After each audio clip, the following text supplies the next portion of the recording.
devotees. All glories to the assembled devotees.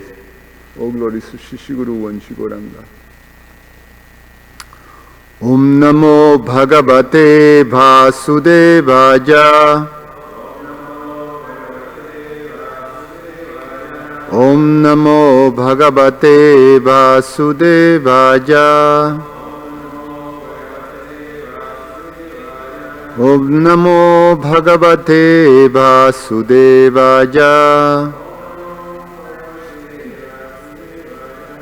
Reading from Srimad Bhagavatam, Canto 10, the Summon Bonon, Chapter 14, Prayers, Brahma's Prayers to Lord Krishna, text number 23. Ekastvam Adma Purusha Purana Satya Swayam Jyotiranandanadhya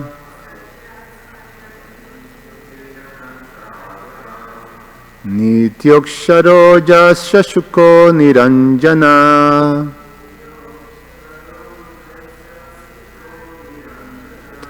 Purnadvayo Muktadupadito Mrita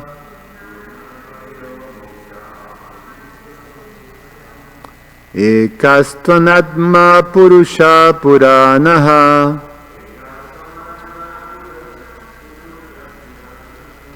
Satya Swayam Jyotiranandanadhya Nityoksharo Jashuko Niranjana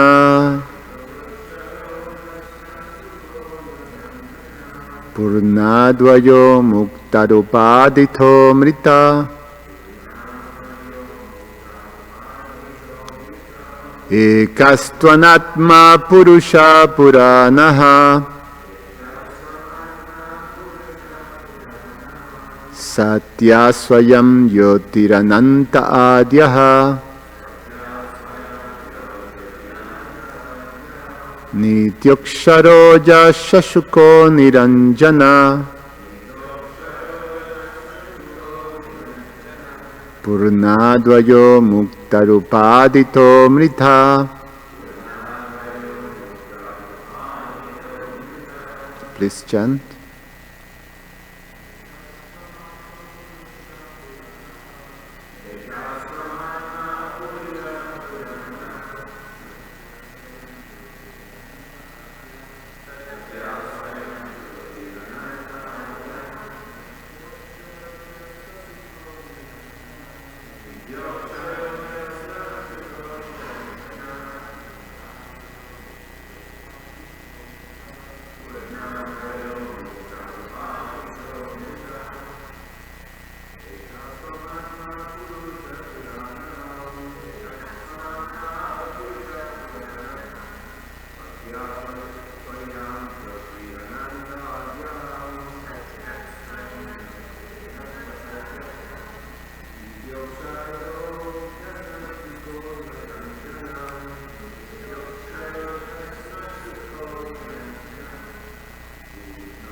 Ekaha, one, Tvam, you, Atma, the Supreme Soul, Purushaha, the Supreme Person.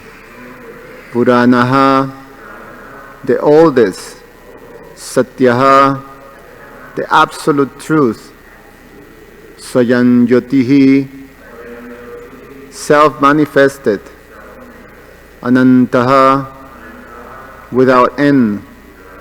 Adyaha, without beginning. Nityaha, eternal. Aksharaha, indestructible.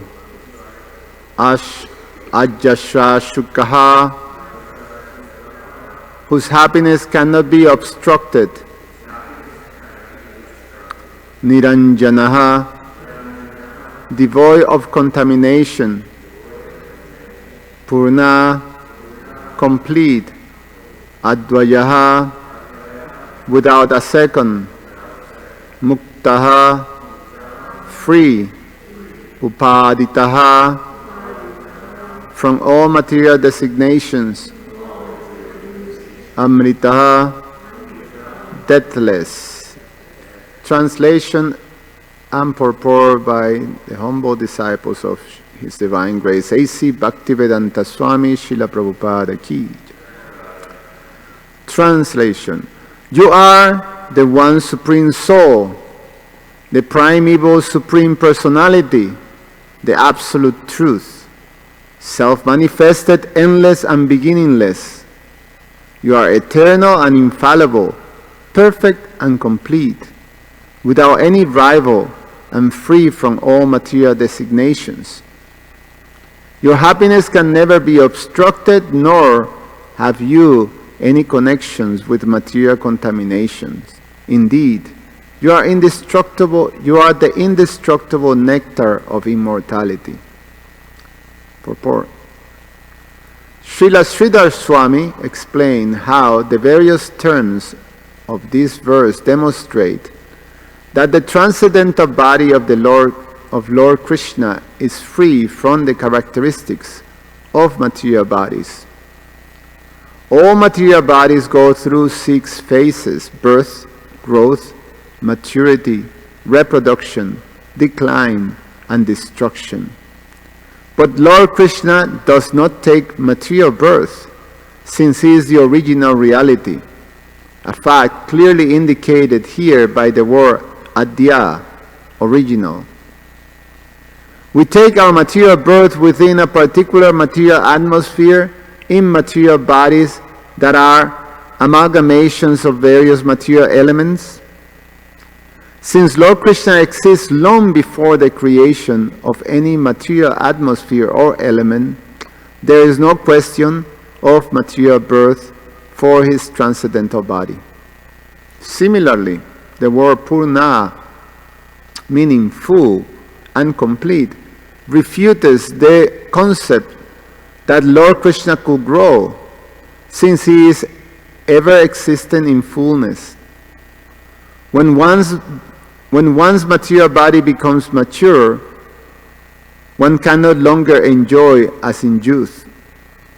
But the world's ajasra sukha, enjoying unobstructed happiness, indicate that Lord Krishna's body never reaches so-called middle age, since it is full of spiritual youthful bliss. The word akshara, undiminishing, refutes the possibility that Lord Krishna's body grows old or declines. And the word amrita, immortal, negates the possibility of death. In other words, Lord Krishna's transcendental body is free from the transformation of material bodies. The Lord does, however, create innumerable worlds and expand Himself as innumerable living entities. But the Lord's so-called reproduction is completely spiritual and does not take place at certain phase of bodily existence. Rather, it constitutes the Lord's eternal proclivity to expand His spiritual bliss and glories. As the Lord states in Shruti, Purvan evaham ihasam, quote, "I'm alone existed in the beginning," end of quote. Therefore here the Lord is called Purusha Puranaha, the primeval enjoyer. This original Purusha expands himself as a supersoul and enters every living being. Still, he is ultimately the absolute truth, Krishna, as stated in the Gopal Tapani Upanishad. Ja Shakshat Parabrameti Govindam Sachitananda Vigraham Brindavana Shuddha Bhuruhat Talashinam. Quote, the absolute truth himself is Govinda, who has an eternal form of bliss and knowledge, and who is sitting beneath the shady desire trees of Vrindavan. End of quote. This absolute truth is beyond material ignorance and beyond even ordinary spiritual knowledge, as stated in the same Gopal Tapani Shruti. Vidya Vidyabhyam Binaha. Thus, in many ways, the supremacy of Lord Krishna has been established in the Vedic literature, and it is confirmed by Lord Brahma himself. Om Ajnana Timirandasya Gyananjana Shalakaya Chakshur Ummilitam Yena Tasmai Sri Guruve Namaha. Namo Vishnupadaya Krishna Prasaya Bhutale Srimate Rumpa Swami. Namo Vishnupadaya Krishna Prasthaya Bhutale Srimate Bhaktivedanta Swamin iti namine. Namaste Saraswate Deve Gauravani Pracharine Nirveshesha Shunyavadi Pashutyade Shatarine Vanchakalpa Taruvyasha Kripa Sindhu Vyaevacha Patitanam Pavanevyo Vaishnavevyo Namo Namaha.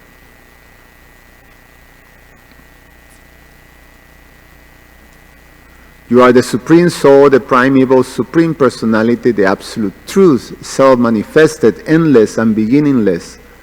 You are eternal and infallible, perfect and complete, without any rival and free from all material designations. Your happiness can never be obstructed, nor have you any connection with material contamination. Indeed, you are the indestructible nectar of immortality. Krishna explains to Arjuna that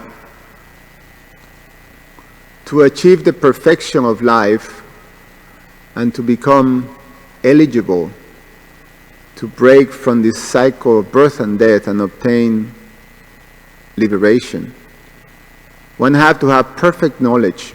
One have to have this complete understanding of Krishna's position, Krishna's nature, Krishna's activities, and Krishna's appearance in this world.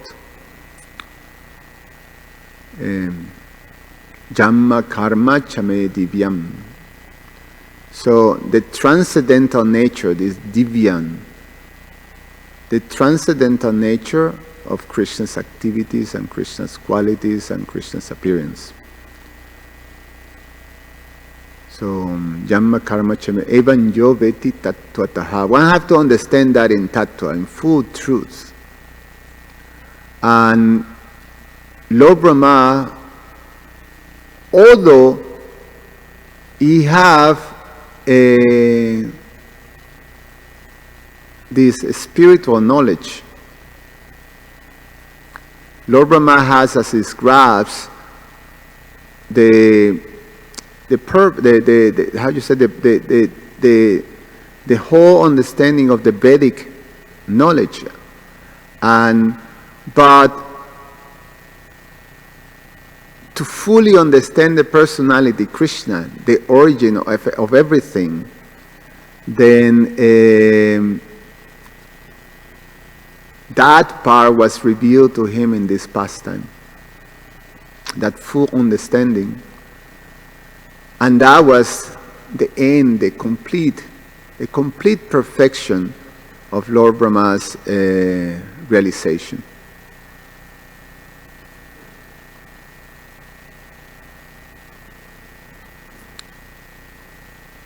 And he's expressing that full realization in these prayers.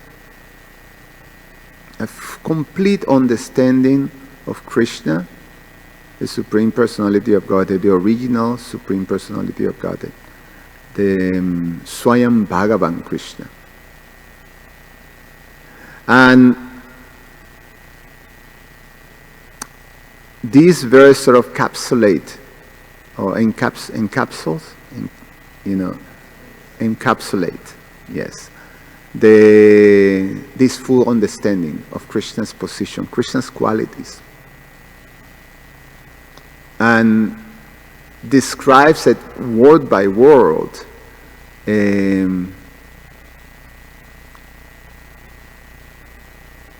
Krishna's position. And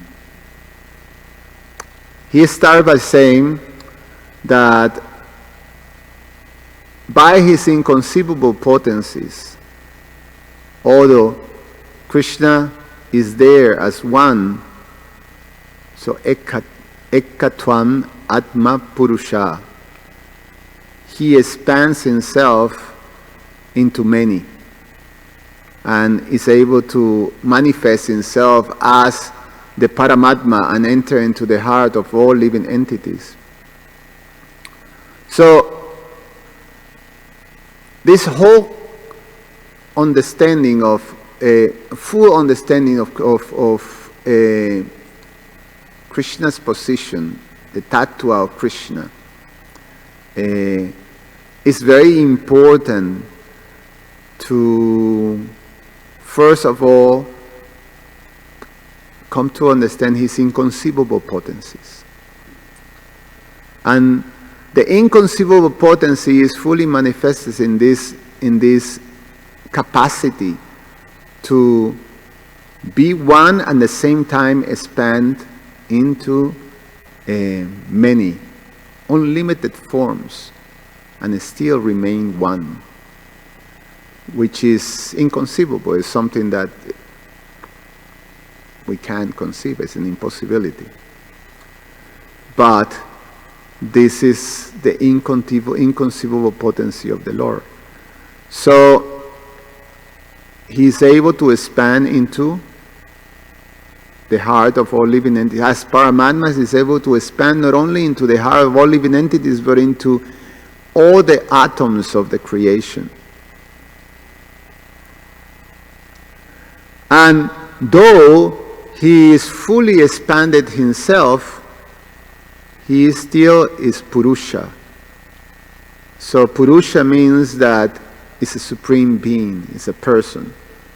So it's not an energy, or not that He expands Himself through His energies, but He's actually, that expansion, each one of those expansions has a personal form, which is also quite, it makes the whole thing even more inconceivable. Because again, this whole idea that through His energies He expands Himself, so now you're talking about an energy. So that we, like I was saying the last class that I gave, about this understanding of how the sun expands its energy through the sun rays, and but the energy is not formless. It's not just an energy, but in here it is explained that is Purusha. So it's a personal form. So the super soul. Can you close the door and tell the Matajis? The super soul has a personal form, has a form. It's a person, it's a supreme being.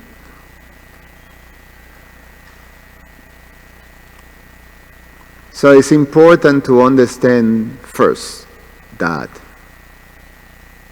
truth about Krishna's position. His inconceivable potencies, and He's pervade the whole universe. But at the same time, each one of these forms are manifestation of His personal, they have a form. There's a form, and there's a personality, a supreme person. Purana he addresses as the Lord as Purana, which is the oldest. And Purana also is breakdown, is this combined word of Pura and Nava. Nava means youth, although he is the original, Pura, or he is the origin, then, but he still remains, or he is the oldest, but he still remains youthful. So he doesn't, this Purana Satya, Satya also, the absolute truth means that it's absolute or unchanged through whatever circumstance or time is there. So he always remained youthful. He always remained, although he is the oldest and the original, he still remained Satya, or absolute throughout, unchanging. And what is going on? So Swayam Jyoti, self-manifested, means that we see that all the manifestations, all the Purushas, all the avatars of the Lord, they also have these qualities of Purusha and Satya and the absolute truth. They have the qualities of the absolute truth. They're non-different than Vishnu Tattvas. However, Swayam Jyoti is that he doesn't have, he's not depending on someone else for his appearance. So the Lord is the original. We see that Lord Narayan is an expansion of Lord Krishna. But Krishna has not origin. His existing is not depending. So he is the Swayam Bhagavan, the original personality of Godhead. So Swayam Jyoti, self-manifested. And Ananta means that is unlimited. That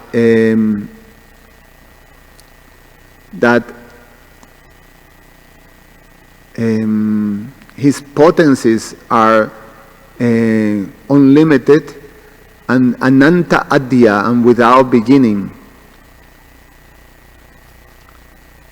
Look something in here.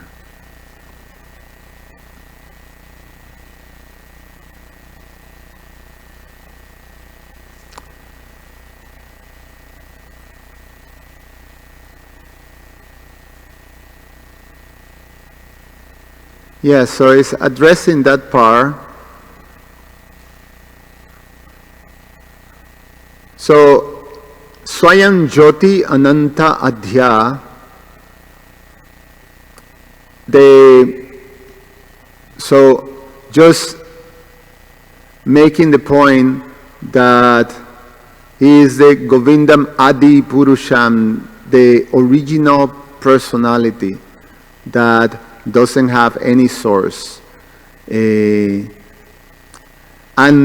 one beautiful thing that is brought out here in the purport is that the Lord, the difference between the Supreme Person, Krishna, and the living entities, in terms of, although he comes into this world in a human form, his form is fully transcendental and divine.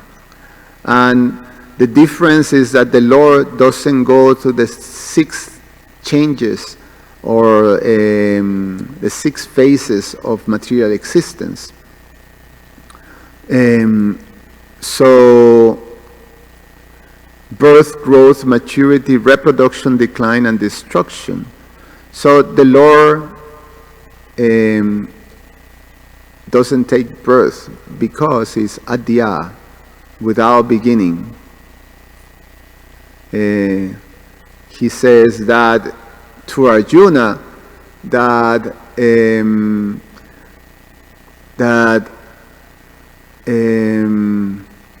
he is, although I'm unborn and my transcendental body never deteriorates, and although I'm the Lord of all living entities, I still appear every millennium in my original transcendental form, Sambhavami Atma Mayaya. So his form is Aja, unborn, and Abhyaya, also here without deterioration. So similar explanation in this verse, that the Lord does not take birth because He is without beginning. And then He explains that He doesn't grow because He's always eternal. He's Nitya, so there is no growth or change. So He remains eternal. I do that all the time too.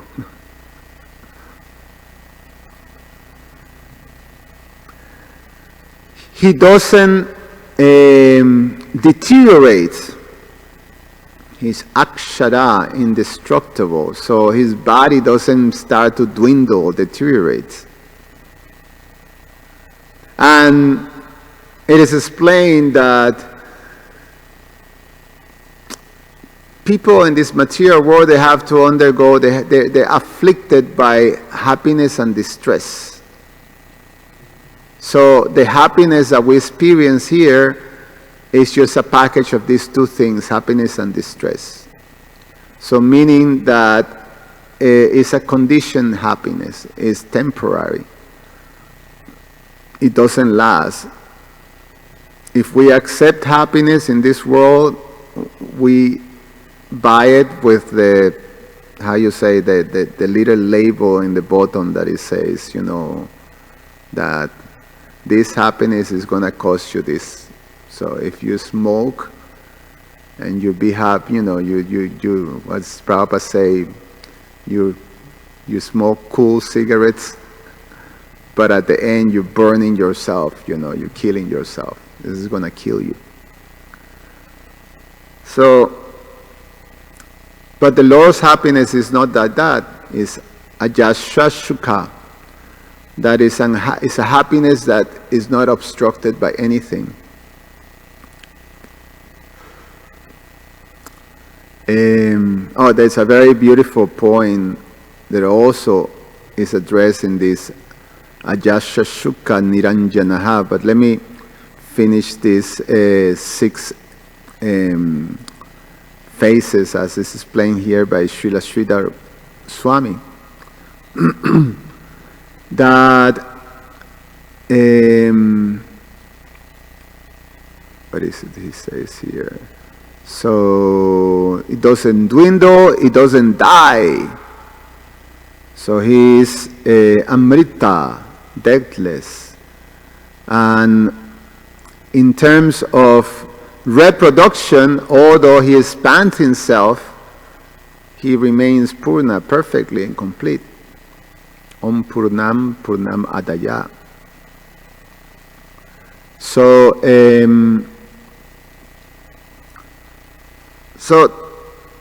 the Lord, there's a difference between the Supreme Lord and explains in the material regular conditioned souls, and understanding that the Lord's body is not material, is perfectly spiritual. So when it is explained that the Lord happiness cannot be obstructed, but is also devoid of all contamination, this niranjanaha, is a very also important aspect to understand about Krishna, because ignorant people, when come across the pastimes of Krishna, they misunderstanding about Jananti Man Mudha. Tanushin, what is it? Manushin Tanun Manusin Tanun Ashrita. About Jananti Man Mudha. That people, foolish people who have no knowledge, no understanding of Krishna's transcendental position and activities, then they misunderstand him, because they see he has a human form and also is displaying human-like type of pastimes. They don't have the understanding of this deviant nature of Krishna's activities. So they see Krishna has greed for butter and yogurt, so he's stealing. And he has anger. He shows anger towards Kaliya. And he shows lust with the gopis. So he is also afflicted by greed, anger, and lust. So therefore, he's like us. But the fact is that Krishna is Niranjana, devoid of contamination. He's not touched by contamination, because these qualities or these manifestations of Krishna's so-called laws, they're all perfectly spiritual and pure. So that's how Lord Brahma is explaining Krishna's qualities. And this is a realization of a perfected being, of someone who have come to a full, complete understanding of Krishna's qualities and position. And we are being the beneficiaries of learning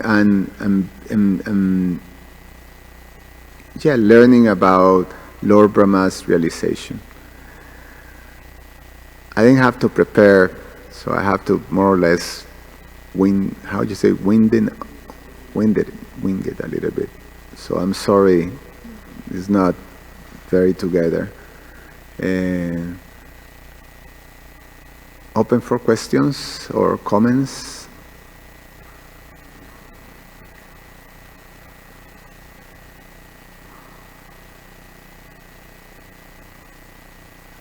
Jai Baladev.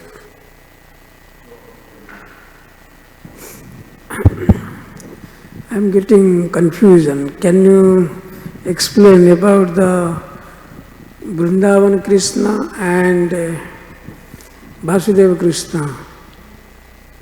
You're confused about that? Vasudeva Krishna and Vrindavan Krishna. What's the confusion?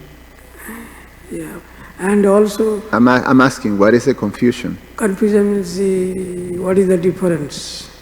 Like Krishna, sometimes they say Vasudeva Krishna is different from original Krishna. Original Krishna, you say like Vrindavan Krishna. In his what you can say, Swayam Rupa. Swayam Rupa is the self-manifestation, form of Krishna. That is Vrindavan Krishna. Then, but Vasudeva Krishna is an expansion. So it's a Vishnu form. Vasudeva is the manifestation of Krishna that pervades the whole creation. And Vasudeva comes from the Chaturvyuha. So Krishna, Balaram, and then the four expansions from Lord Balaram, Vasudeva, Aniruddha, Pradumya, and Sankarshan. And then again, like that. So it's a Vishnu form. So there is not different, but there's a different in that Vasudeva is an expansion of Lord Krishna. So Vasudeva does, has a job in the whole cosmic manifestation of Krishna's potencies. So when Krishna kills demons, he assumes the form of Vasudeva. So Krishna, Swayam Bhagavan Krishna simply enjoys,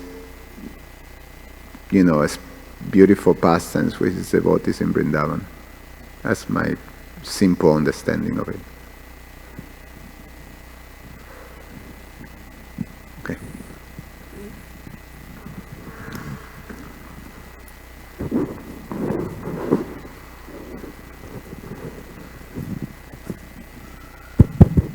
Hare Krishna. I'm going to try to wing it here too. Keep it tight. Okay. I'll try to use short wings.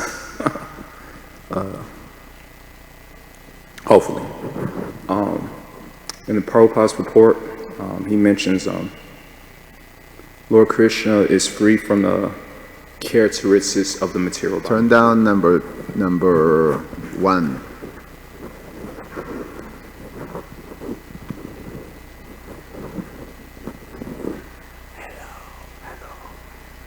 I think that's good, right? Hello. Hare Krishna. Krishna. Number 1. Hare Rama, hello. Yeah, no. On the left? The first channel, number 1, yeah. On the left. Hello? Alright, cool. Hare Krishna. In this purport, Prabhupada mentions Lord Krishna is free from the characteristics of the material bodies, etc. And Prabhupada mentions the deterioration of material body. So I'm trying to wing it here, something I was meditating on recently. Of course, in the Gita, chapter 2, verse 22, it compares the material body to a garment. It's merely external clothes. The material bodies is what? Compared to clothes, garments, as a person takes off, that new verse. And one thing past time I was meditating on that I really appreciated is King Prithu's Maharaj's pastime, and I'll relate this to Lord Brahma. It's the same scenario, but basically, in the chapter where it says King Prithu's coronation, it mentions that all the demigods throughout the universe, they gifted King Prithu Maharaj with very mystical paraphernalia, like Mother Earth gave him powerful shoes, mystic shoes, where he could travel throughout, anywhere throughout the universe. And it's described that Lord Brahma, actually, since it's funny that actually this verse mentions Lord Brahma, it says Lord Brahma gifted Prithu Maharaj with a protective garment made of spiritual knowledge.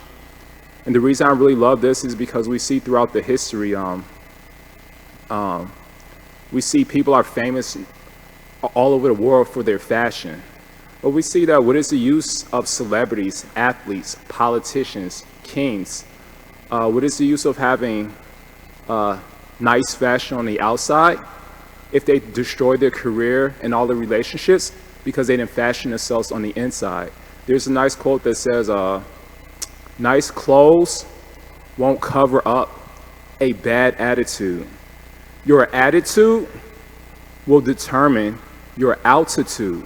It will determine how high or how low you go. There's also a nice quote that says, if my shoes were made of humility, my dress of respect, my perfume of determination, my necklace of gratitude, then I'll be dressed for success. So we see that Brahma, he had the outfit of a spiritualist, but he didn't have the infit, and therefore now he's been humbled. Krishna wanted to tailor his character. So my question is that even in devotional life, we see that like Durvasa Muni, Devananda Pandit, even wearing religious clothes or whatever, people, how can we prevent ourselves from being too stuck on externals, even in any spiritual life? Because we see throughout the history, in every religion, people, they may have some nice sadhana, you could say, for a long period of time, but it appears that even, focused on so much rich external rituals, external clothes, external formulas,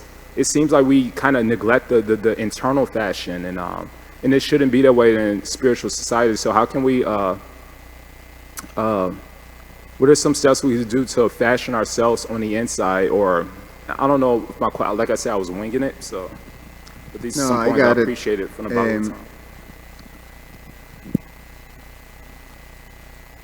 We can expect that we be afflicted by this view of the world,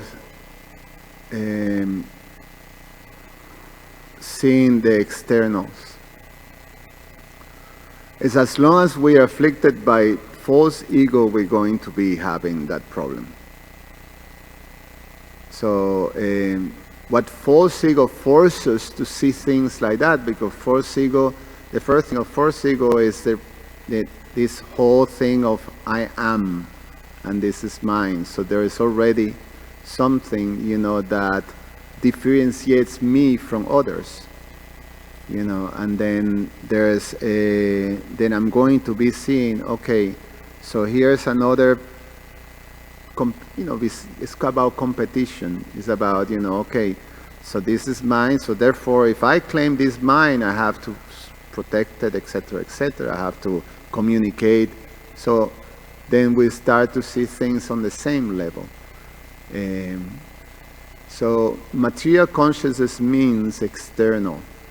We see in the external. We don't see the internal part, which is spiritual. So Krishna consciousness means that we perfectly have this perfect balance of internal and external. And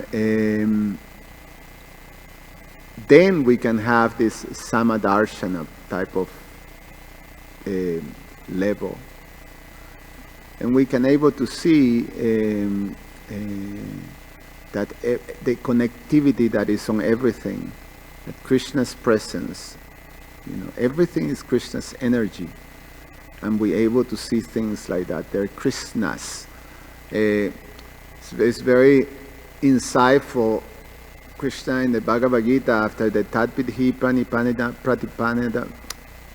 Pranipadana verse, the next one, number 35, Krishna says that once that Tattvadarshi becomes pleased with you and imparts knowledge, what is that knowledge?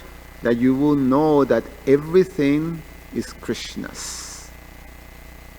That, we belong to Krishna. Everything belongs to Him. Everything is His. So we see how the connectivity of everything is Krishna. And that's Krishna consciousness. So a Krishna conscious person is someone who can balance both matter and spirit, who have a perfect understanding and a balanced understanding of this. We can see simultaneously that the variegatedness and difference that we have, but at the same time how it's all unified, it's all one. We have that singular connection with Krishna. We all Krishnas. And so it's a matter of growing in Krishna consciousness. We can expect that you'll be afflicted or will be afflicted as long as we're dealing with false ego. So we have to eliminate false ego. So the whole thing, the process of Krishna consciousness is eliminating false ego and coming to the full realization of, your Brahma Bhuta, that I'm a spirit soul. And from then, is then when you start to really enter into the position of going deeper into your relationship with Krishna Bhakti. Not Mad Bhaktin Labate Param. So we have to come to that Brahma Buddha stage. That's initially, and from then, Brahma Buddha Prasanna Sochatina Kanchati. Sama Sarveshu Bhuteshu, and we can see equally like that. Is that right? Anything else? 5 more minutes. Okay. Hare Krishna. In its verse, it says, Lord Krishna's happiness is never obstructed. And one passage that came to mind is in Adi Leela, chapter 17, verse 89. Because I always had a question, when they do kirtan in India, when it's monsoon, raining, hot, humid, what would happen to mridangas? They could be ruined. So it's described that when Lord Chaitanya was going to do kirtan with his devotees, it was about the rain. And Lord Chaitanya, he moved the clouds out the way. And his happiness, the kirtan, is never obstructed. And the reason I really appreciate that pastime is because we see in chapter 2, verse 14, the Gita says, people are like the weather. Sometimes they're good and sometimes they're bad. When it's bad weather, when it's cold outside, we build a shelter. Otherwise, we will die. And in chapter 9, Krishna says, Mahatmana Sumam Partha Daivam Prakritam Ashritaha. The great souls, when circumstances are cold-blooded and people are cold-blooded, they build character of Yasyasi Bhaktir Bhagavati Akinchana Sarva Gunais Tatra Samasate Suraha. They build the good qualities, but because the good qualities are like building blocks. And so my question is that regarding this verse, our happiness is never obstructed. Krishna, he doesn't have to build a shelter because his happiness is his happiness is never obstructed because he's the supreme controller. In much the same way, Krishna doesn't even have to build character. He doesn't, because he's the supreme controller. He could do anything he wants without worrying about a reaction. On the other hand, it seems like our happiness tries to be like Krishna. I want to move the clouds, the weather, the cold weather, people, circumstances out the way. Hiranyakashipu wanted to move Prahlad out the way, this. So how can we prevent ourselves from, like you said, I mean, I guess you answered the question, the false ego that I'm like Lord Chaitanya, I can move people, circumstances out my way without expecting reaction. And we get it caught up in the same stupid mode again, I'm in control, I don't have to worry about reaction. Only Krishna could do that. So maybe you could expand on those points just I thought about. I mean, you mentioned false ego if we're always obstructed, but maybe you could. Yeah, there's false ego, but there's also illusion. And that's another thing that conditioned souls were afflicted by this sort of delusion or illusion that we're something that, which at time, this whole thing of the descriptions of the demoniac person, that, I'm Ishwaraham Hambogi and whoever is my enemy, I will destroy, and this and that, I'm perfect, and this, so there is, obviously that's a very extreme, but in one sense we have, all these rationalizations of, how we put our lives together, sometimes you come across with this new generations of kids, they have it is explained that there is this propensity to go into these narcissistic sort of ideas of self, that because there's a lot of information that kids now that they have available through the internet, then you start to build this sort of idea of self as being capable of these huge things, and everything is in control. I know things, I know everything, and it creates an illusion that at most of the time gets, when you touch reality, you become crushed, So then there's also high rates of suicide nowadays. So, yeah, but we have also the propensity of being illusion. As devotees too, this whole Srila Vishwanath Chakravarti Thakur describes it as Taranga Rangini. We start to surf, the waves of devotional service and sort of think that, we're up there just because Krishna is giving us